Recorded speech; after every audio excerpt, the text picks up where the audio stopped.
couple of you asked me, hope that blower is not too loud for you over there. So a couple of you guys have asked me, what does Millie's day look like? What does our training look like together? It's really simple, it's really basic. I train her as if she's my own dog. And I train her for the home she's going back to, okay? I don't spend 5, 6, 7, 8 hours a day training, what people think is training anyway, right? It's really simple. In general, when we wake up in the morning, I take her out to go potty, just like I would with my dogs. And then the first thing we do, first thing in the morning when she's energized, is we play. We have a really good play section. Right now we're playing ball, playing fetch, with a little bit of tug in there, and we'll continue to work on our play. Because in that play is what people don't understand, is I'm going to build our whole communication system in that play. And I'm also going to teach her rules and boundaries and teach her the things that she needs to know to be successful in the real world. All through play. That's going to be a big chunk of it, right? That's first thing in the morning. Then a couple hours later, I'll usually do a session of obedience with food, luring, marking, but also playing with food, chasing food, making the obedience fun to where she doesn't even really know she's training, right? Working on the basics, sit, down, heel, place, all simple stuff with food, with a lot of rewards. Later on in the day, a couple hours later, I will do a session on leash, no food rewards, no toy, no play, just all basic leash stuff, again with the basics. So I like to show the dog many different pictures in training, not just training with food, not just through play. I like to show her every picture possible, okay? Later on in the evening, we take a late night walk. Last night we went somewhere around 9:45, I think it was. Nice and quiet out. Day is over. She's eaten a couple hours ago. I put her on a long flexi and I let her explore, and we go for a walk. And she gets to sniff and just be a dog. And every now and then I call her back into position while we're walking. So I let her know, this is where I need you to be when I tell you to heel. And we spend a minute or so there, and then I release her free. That means go do what you want, and she gets to explore. So it's very, very basic, right? But for me, guys, what really matters is all the little things I do in our interactions that she's going to need when she goes back home and in the real world. So for example, at this point, she's really never, come here girl, she's really never off leash. I usually have her on a flexi or just a regular really long line because I guide her through everything she needs to know right now. Simple examples. When she's coming out of the pen, if she's in the pen, right, she has to learn how to wait for me and be calm before I put the leash on.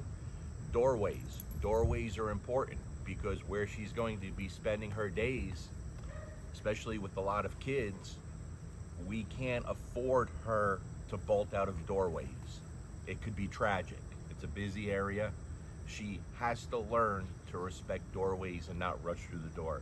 So I spend a lot of time working in doorways, making it very normal for her to wait. I don't block her, I don't ask her for a command, but I'm showing her how to respect that space around a doorway so she learns how not to bolt through them. That's super important because again, back where she's going to be and spend her time, we can't have her ever running out a door when someone leaves it open, and when kids are involved, that's going to happen. You understand? When we come outside, I will ask her to sit, and then I work heavily on her release command, free dog. That means I no longer need your attention, go do what you want. Again, just one of the important markers she needs to know. You understand? Right, mama? Right, silly girl? Right now, all the training is done with the flat collar. A leash and a flat collar, that's it.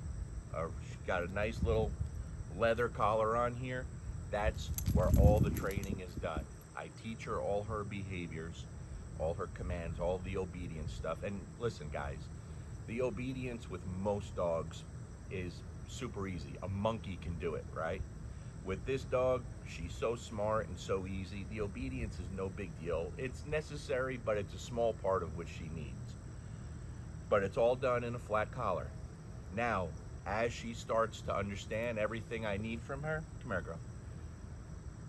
Then I'll switch up, I'll use all kinds of tools with her. I might even put a choke chain on her, and I don't really use choke chains. I will put a prong collar on her, right?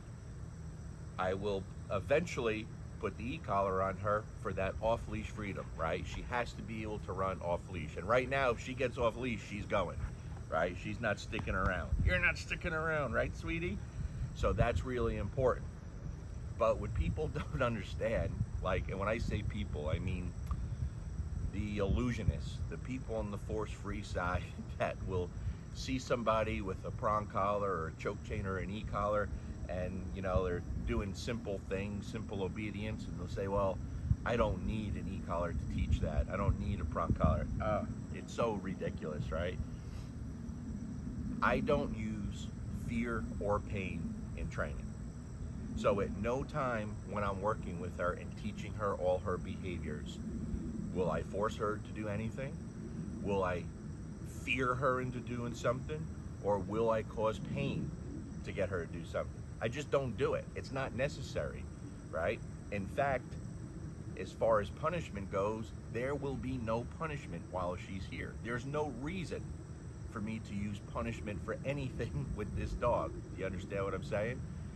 Nothing. But people don't understand that. So even when we get to the e-collar stuff, I sound like a broken record. You get sick of saying it, but that e-collar is going to be trained very quickly. It'll be a quick process for her, 2 or 3 days, and she'll be good to go. And for me, for my dogs, for my clients, that e-collar is there for one reason: to provide that off-leash safety when she's off-leash out in public. That's it.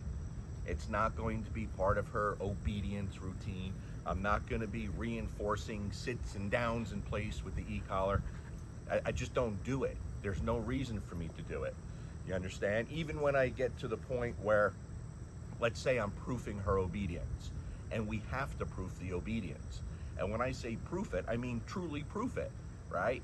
If I am working on her down and she's doing really good with her down, now I have to start adding a little bit of distance and a little bit of distraction and making it more difficult for her. And I'm going to set her up to make mistakes. But if, you know, I put her in a down and then I walk back to her and I take off running and she gets up and chases me, she's supposed to. She's supposed to fail at that moment. She doesn't know how to hold it down in there yet. That's where I can let her know, no, girl, wrong answer. That's not what I'm looking for, right? And I need her to know, remember, you didn't hear me say anything else. I didn't tell you you were free. I didn't mark it with a yes, which is a terminal marker, meaning you're done with that behavior. Here comes your reward, right? I didn't tell her any of that. So I have to teach her that. And I'm not going to use an e-collar to punish her when she breaks that like a lot of people do. It's just not good training. And I don't do it. She's going to learn a lot more when I literally explain to her. I show her, that's the wrong answer there, Mama. That's not what I want. But then I'm going to show her. So it's my job with all dogs. The first thing we have to do is truly show them what we want. Sounds silly, but people don't take the time. They tell them, and they think they understand what they're saying, but I have to show her exactly what I want. Then I have to teach her how to do it. Then I'm going to motivate her to do it and want to do it. She's going to love to do it. And when she truly knows it in all contexts, then when I ask for it, you have to do it. It's that simple. It's that simple, right? So even with the e-collar stuff, the only thing I'm going to prepare her with the e-collar like I do all dogs. All dogs are going to be prepared the same way. It's going to be a quick process. And then I'm going to take her outside the dog park on a 50-foot line, and I'm going to let her run around and be a dog and practice calling her. And I'm going to proof that. And when she fails that, if she fails that, there still won't be punishment.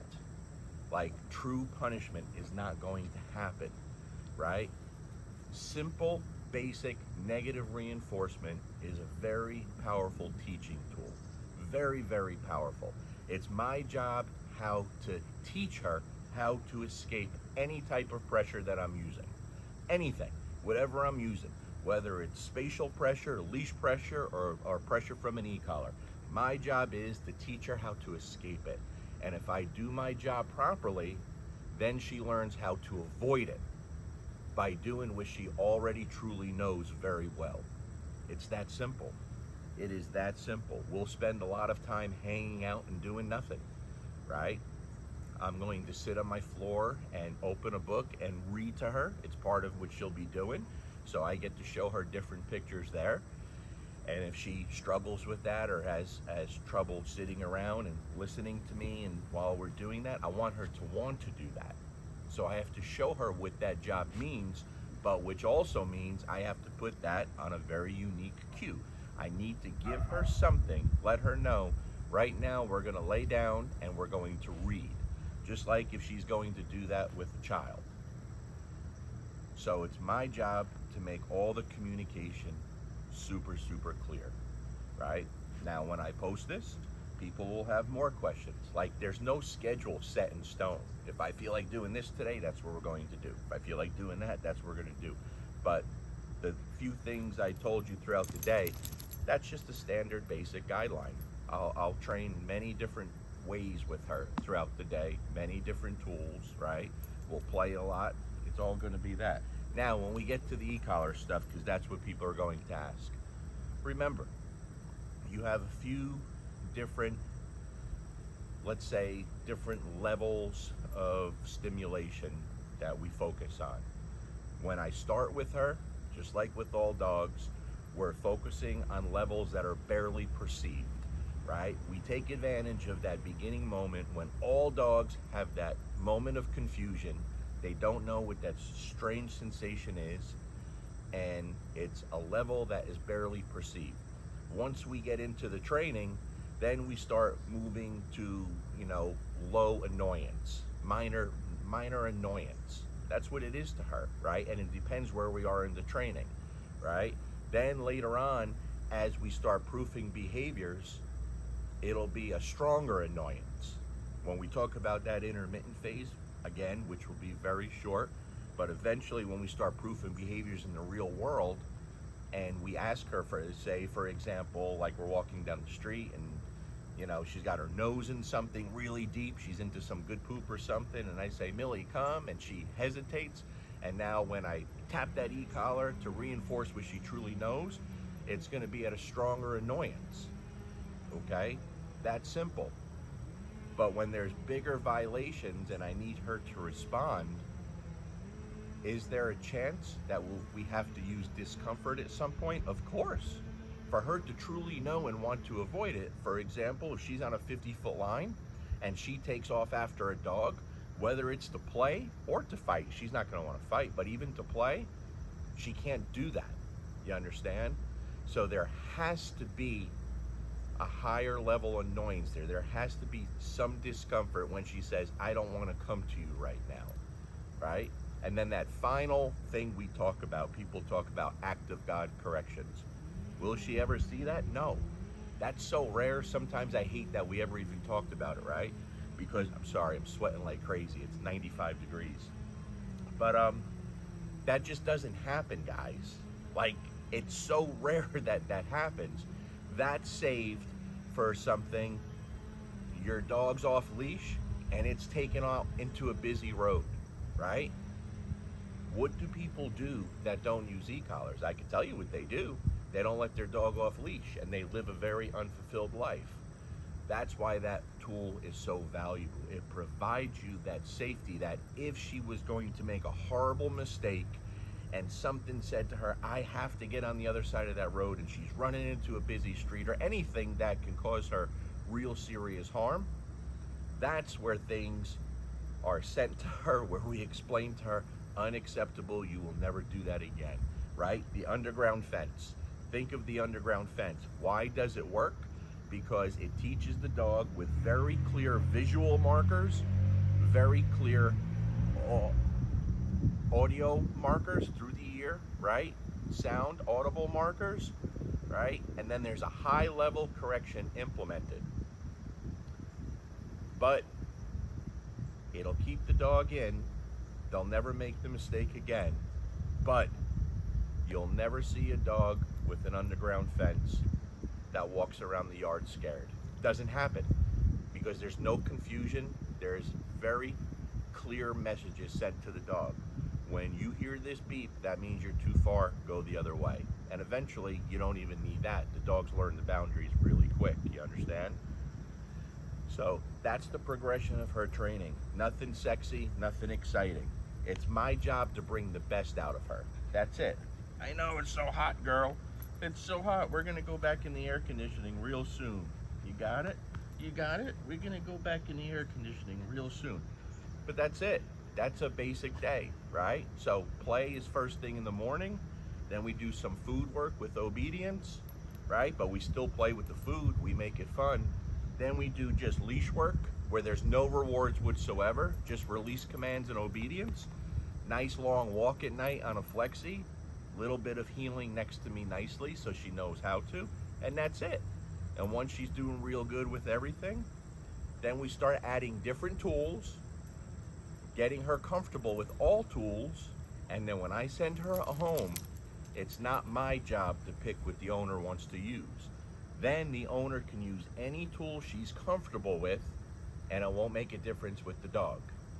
If she chooses, you know what, I really like prong collars, I feel comfortable, I'm going to use them. If she takes the prong collar off and goes back to the flat collar, the dog should still do the same thing, right? The tool shouldn't be doing the training. It should be enhancing the training you did. That's it. So if you pay $3,000, $4,000, $5,000 to a dog trainer and they put the prong collar on your dog and it walks nicely, great. But when you take that prong collar off, if that dog doesn't walk nicely, you just wasted your money and the dog's not trained. So I'll stop rambling on now, but that's what our days look like, right, Mama? Right, Mama? Right? But my job is to make her believe she's my dog, and I want her to be crazy about me. Because when a dog truly cares about you, like truly cares about you, then rewards are much more meaningful, and so are corrections. But the more the dog cares about you, the less physical corrections you need. And then it could just be like, come on, you serious? Just your disappointment alone affects them. You understand? Right, sweetie? Right, sweetie? Yeah. You're such a pretty girl. You're such a pretty girl. I just realized her hair and my beard are the same color. All right, Mama, you ready? Let's go back in the air. Come on.